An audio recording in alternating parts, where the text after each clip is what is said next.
My name is Theron Peck. I'm the Turf Division Manager for chippers for New Hampshire and Vermont. In this video, we're going to talk about the most common questions that I've been hearing over the last 2 months. And those are brown lawns, tan areas, why does my lawn have weeds, why does my lawn have crabgrass, and should I aerate and overseed this fall?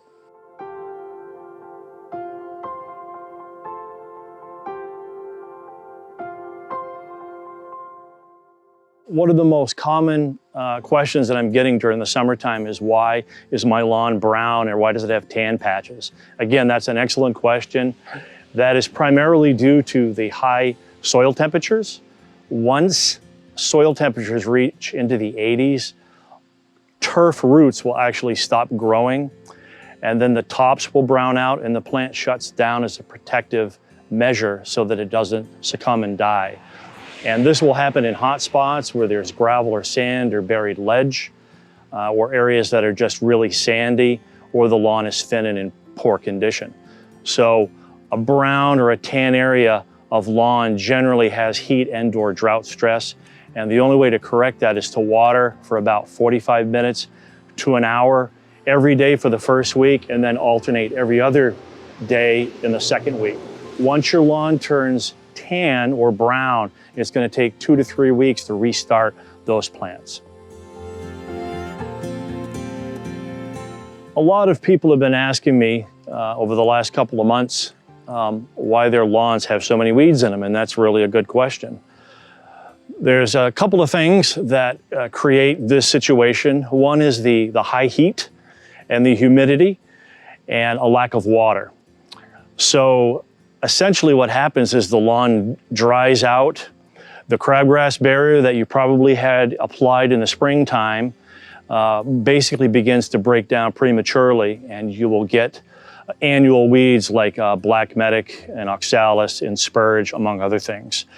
So those are the main summer annuals in crabgrass that you have, and most of them will die as annuals in the fall, so that's the good news. This has been a particularly bad year for crabgrass, and there's a couple of reasons. First, we had a late spring and then we had excessive rain. It is my belief that the excessive rain actually diluted and washed away some of the products that we applied. That then led to a crabgrass barrier that essentially broke down prematurely, beginning in mid-July through right now. Crabgrass is a heat-loving plant where our lawn grasses, the good grasses, like cool weather, not hot. So the hotter the lawn gets, the hotter the soil gets, the more likely crabgrass seeds will germinate, especially in bare areas or along driveways and patios where the radiant heat comes off from the driveway and hits the lawn. Because crabgrass is an annual, it will die when we get our first frost, usually at the end of September, October. For those of you that have bad areas in your lawn and you see crabgrass and it's bothersome, we do have a secondary spray that we perform in July and August and even early September, and that is available to all of our client base. Next, we're going to talk about aeration and overseeding. It's a really big part of a healthy lawn, especially if your lawn is thin or weak. Aeration on its own self essentially loosens up the soil, and it pulls out actual cores that are 1 inch in diameter, anywhere from 1 to 2 inches deep. Aeration and overseeding will reduce compaction. It will allow our materials and water to get into the lawn and work better. Also, after you aerate, for those lawns that are thin and not as healthy, overseeding afterwards with any of our 5 blends that we have.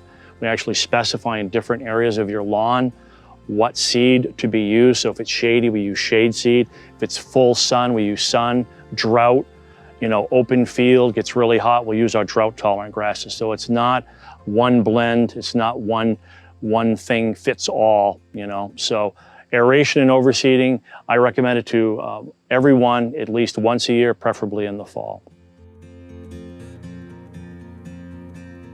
If any of the questions that I've just answered apply to you in your situation, please feel free to contact me directly at turf@chippersinc.com, or you can also read more information that I've written on our blog section at chippersinc.com.